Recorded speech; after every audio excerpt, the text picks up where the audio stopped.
Hey everybody, it's LavenderTowne, and today I'm going to try to draw my OCs in all my favorite art styles. We'll see if I can hack it. So first things first, let me introduce you to my OC, Bramble. For those of you who don't know, Bramble is a girl who wakes up with no memories at the dark heart of an enchanted forest. She ends up being sort of the caretaker, healer, and protector of all these strange creatures and odd monsters who she shares this wild place with. I'm speeding through this drawing extra fast because this is basically just my normal art style that you see me using in a lot of my YouTube videos. It is a little shifted from the one I used earlier on in my YouTube channel as well as in my comic Unfamiliar, but I'm going to get more into the differences and why I made them later in the video. But as for now, this is kind of like our control for this experiment. We're just drawing her the way that she was drawn in the comic, and I've been adding a lot more little like sharp elements, particularly the lower eyelashes and parts of the head. But yeah, this is basically the control of our little style experiment, where we're starting from, and the normal style that I most often use when I'm drawing. So here's our baseline art style. Okay, so for our first style imitation, I really wanted to do a manga style, and I selected Tatsuki Fujimoto's style, who most people know from Chainsaw Man or the movie Look Back. I think he's a really fantastic manga artist. I particularly like his one-shot Goodbye Eri, but the way that I started imitating this style, which is so much more realistic and detailed than my own, is firstly, of course, I looked up a bunch of reference images that were as close to Bramble as I could. So I was looking up female characters, I was looking up characters with a similar haircut, and also any images I could find of him drawing similar clothes. That was actually the easiest part because Bramble is actually wearing an outfit that's, at least on the top, not that far off from what a lot of Tatsuki Fujimoto characters are wearing. And then I also tried to pay really close attention to the quality of the line. When it comes to drawing art or mimicking a style that is done with line art, the way that that line art looks can be such a big way of correctly or incorrectly mimicking the style. It's something I always look at first. His lines are quite thin, but they do have line variation. It's not a monoline. I'm guessing he's using either a actual G pen or something digital that's really looking like a real G pen, because it just has that little bit of flexibility while still being very precise and fine. And then I really tried to focus on the parts that he seems to focus on, which are like the eyes. The eyes are always pulling me in when I'm looking at his illustrations in his manga. And then I also tried to follow the same sort of like screen tone techniques that he seems to use. I ended up just covering the whole character mainly in like a light gray screen tone, and then I just adjusted it, cut out a little shadow for the nose. He does not do a ton of really detailed shading, of course, which is normal for manga and makes the most sense if you're going to be putting lots of pages out. This was a really fun style to emulate, especially because I admire this artist so much, and I hope I did it justice. Next, I wanted to do a super cartoony style, and initially I was going to do Invader Zim because of course I was, but I ended up actually mimicking mostly the style from Penny and Stocking with Garter Belt. I know that like that's a Japanese show, so technically some people would call it an anime. However, I do think that because it is such a good satire of American cartoons, it kind of blends together stylistically so many American cartoon tropes and visuals that it kind of felt the most perfect for like a catch-all cartoon style. One of the things that I thought was most interesting about this art style is that it has a lot of like just like smooth lines, like when the shirt of a character meets their pants, like you don't see any interruption there. It's just one smooth line, and then it's sort of divided in the middle to show the pants and the skirt separately, if that makes sense. I also really love the super chunky, super expressive line art. It is so fun. And things like the giant chunky hands and feet are just, they're delightful to me. I don't know if it's just because I grew up with this era of kind of super chunky exaggerated cartoons, you know, your Samurai Jack and Powerpuff Girls and things like that, but this particular anime always gives me such nostalgia for so many different cartoons, even though obviously narratively it's a little different, a little different than what I watched as a kid, but I really wanted to try it out because it does seem like quite a unique art style. Okay, next I wanted to draw Bramble in a game, and I decided to pick the art style from Danganronpa. A lot of people who saw the short version of this were really surprised that I was a fan of, or at least knew about Danganronpa. And I mean, it's not like I'm like a big fan or anything, it's just like, I've like heard about it, and like, it's, you know, I've played the games, I guess, or whatever, but like, it's not a big deal or anything.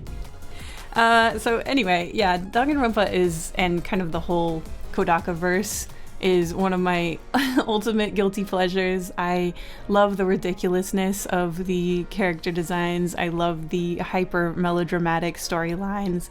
And I think that the games, especially like Danganronpa 2 and 100 Line, are just exceptionally well made and fun. Like great examples of their genre. And I get really attached to the characters, even though there are a lot of things about the writing that are frustrating. I really don't like Shihiro's character arc, whatever. The point is, I wanted to draw Bramble as a character from Danganronpa, like a Danganronpa sprite.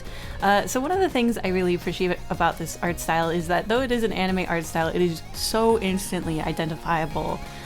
It doesn't have any genericness to it at all. It just looks absolutely ridiculous. It has a thicker, more variant line art than we see in Chainsaw Man. And I really based this one off of a couple different sprites. The hair I decided to make much more exaggerated because I thought in Danganronpa her hair would be sticking out a lot more. The characters are sort of anti-gravity in a lot of ways, just to make their silhouettes more interesting. And I also tried to change her antlers so they also had that like twisty kind of look that the character's hair often does.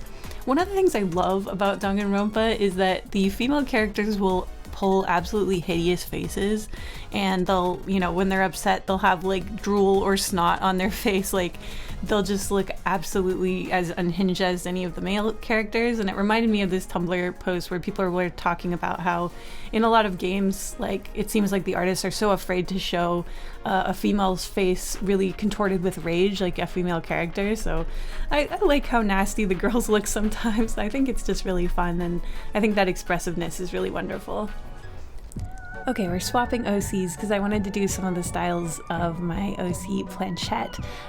For those of you who haven't read my debut webcomic / graphic novel Unfamiliar, Planchette is basically a little kitchen witch, which means she can only do magic as far as it's related to food, and she ends up buying a heavily discounted house trying to get out of her small town, and realizes after it's too late to back out that the house is completely filled with ghosts, like even in the pipes. They're everywhere.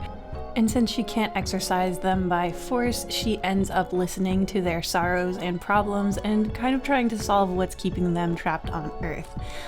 So my original art style for Unfamiliar is a lot rounder than the one I use in Threefold.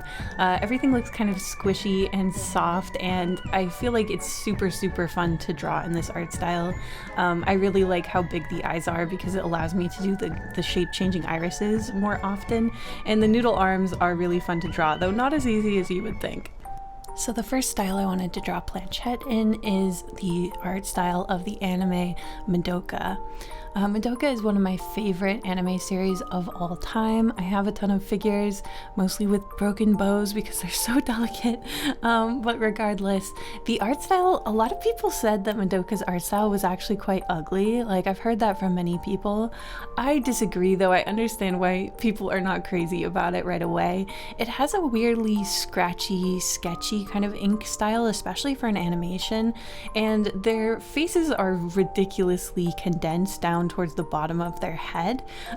It's something that I have a lot of nostalgia for, like this style of like sort of moe like art, but a lot of people think it's not cute, but I adore it, and I especially love the really interesting way that Madoka the anime sort of expresses something being otherworldly or fantastical, they use multimedia techniques and sometimes put in real like cut paper photographs of things, real patterns, and the juxtaposition of the simple very stylized anime style with a world that's made out of things that are jarringly real, it really helps make it feel like they're in another dimension, and I think that's so clever.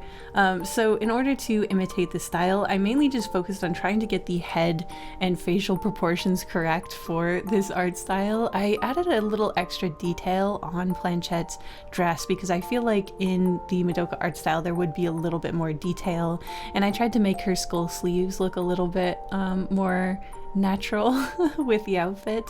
I use Mommy's curls as a guide for how I should make Planchette's hair. Nobody exactly has Planchette's hair in the anime, so I kind of just had to guess. And then I put in a bunch of different textures and things to try to give that energy of the witch's domain, because I think that's such a huge part of how I perceive the Madoka art style. Next we're doing Adventure Time. Come on, grab your friends. I loved this show so much when I was in high school, actually. Definitely not the right age for Adventure Time, but that show really holds up. I've rewatched some episodes and like, I swear, it's kind of like a Smiling Friends sense of humor if they just had extreme limitations on how far they could go. But I mean, I just rewatched the Magic Man episode and they turn a bird completely inside out. It's horrifying. I digress. I love the surreal energy of Adventure Time, and that of course extends to the amazing art style by Pendleton Ward. I feel like this show changed kids' cartoons for quite some time. The art style's pretty easy to emulate, and especially because Planchette is already such a round character, it felt very natural, like sort of switching her to this art style. The hardest part for me was actually trying to decide what references to use, because when I was looking at Princess Bubblegum to try to imitate the puff sleeves, she's kind of drawn differently in every single episode. Like her body type shifts dramatically depending on what she's wearing, which honestly I think is kind of iconic. I do think people are a little too like stuck to the model and can get a little stiff, especially in like big animation. But it did make it a little harder to emulate the style, or did it make it easier because now there's like leeway in how it can look. I based her mouth on Finn's actually because I feel like personality-wise she's a lot more like Finn than any of the princesses or Marceline. And initially I was going to do the background in really those like super bright primary Adventure Time colors, but I ended up backing out and shifting them to a orange hill because the orange hills that Planchette lives amongst are just they're too iconic to her. So I shifted them, but I kept the kind of style of background, and I think it looks really good, honestly. I think she looks so cute. Okay, next I wanted to draw Planchette as if she was a toy, and of course I selected a Tamagotchi because I'm having a bit of a Tamagotchi moment. I have 3 active Tamas right now, and I love them so much, and I thought it would be so fun to try to make a little Tama version of Planchette, as well as of course the actual case of the toy. So I started with that. I really wanted the toy to look a little bit more 3D than what I normally draw. I was kind of pushing myself to do a bit more rendering and really try to follow the reference, which luckily I had one in my hand so I could really look at it. I changed the dial to a little witch hat, though it kept looking like a sombrero and I kept having to mess with it. And then I put the unfamiliar title where Tamagotchi normally would be. For the design of the Planchette Tama, I wanted her to look a little bit like an animal. Like I didn't want her to look like a human Tama, because I think that they're ugly. I had the ninja on my Tamagotchi uni, and I don't like having a little guy in there. So I wanted her to almost be she's sort of like Animal Crossing-esque, like she has these puppy dog ears. And then I shortened her torso so much and made her little legs like tiny and gave her a little tail. I think it successfully made her look a little more like a Tamagotchi and not just like a little person in there. And for the shading, I tried to work with some nice soft shading and do a little rim lighting and stuff like that. I really wanted it to look dramatically more 3D than the screen in the center because I thought that would just give a better effect. And then I knew I was going to make a sort of like a pixelized filter on the inside here. I do want to do a full video getting into actual pixel art, like with a sprite. Let me know if that would be interesting to you guys. It would be as a beginner because I do not have much pixel art experience. But anyway, this was so fun and so self-indulgent, and I hope you enjoyed it. I hope you guys enjoyed watching me turn my OCs into all these different art styles. Let me know if there's any other art styles you'd like to see me try. If you want to do this yourself, I highly recommend just really looking at references for whatever you're trying to imitate. References for everything: the clothes, the hair, the eyes, the line art, the colors. You can even trace a little bit to get a sense of the rhythm of the artist and do a study and then try. I find that that helps a lot, though I haven't done that in quite some time. Thank you so much for watching till the end, and I'll see you in the next one. Thank you so much to my wonderful members and patrons, including Pigsty Princess, F62541, Harper Hatcher, Kasane Teto is the best in the world, Kyujum, Imitation, Sleepy Owl, Sunny's Art in the Sky, Fractured Stars, Aruki, Dogs for Life, Frog Skirt, Roger Baker, Mina Feldman, I'm a Potato, Stabble the Gremlin, Becca Wade, Zori Eyes, Gashes to Gashes, Shaimani, Loro, Mr. Bingley, Larana, Mimi Mamori, Pale Star Poppy, Celery Sticks, The Mousy Mouse, Burnt Toast, Sopapia, Heicho, Trexa Panda, Lonely Purple Zealot, Clown of Club, Honey Kitten, Data, Skitten, Gold Pikachu, Cat's Simple Name, Inoku Shoal, Moonmite, Elimation, Penelope, Becca Wade, Powermine, John Steele, The Names Are Gone, Crodotus, Sunday Good Enough, 5 Minute Flower, Raztarosh, Casey, Graveyard Mars, Grexius, Kingdom Hearts Sucks, Lumbot, Stevie, Lucy Yamajiki, Ravenscrow, Ocelot, Jabber Dabber Doo, Light Jewel, Kadaria, The Expressive Poker Face, Tsubaki Cutie Pie, Ice Cream Pal, Cola, JJ Jade, and of course, blah blah blah blah.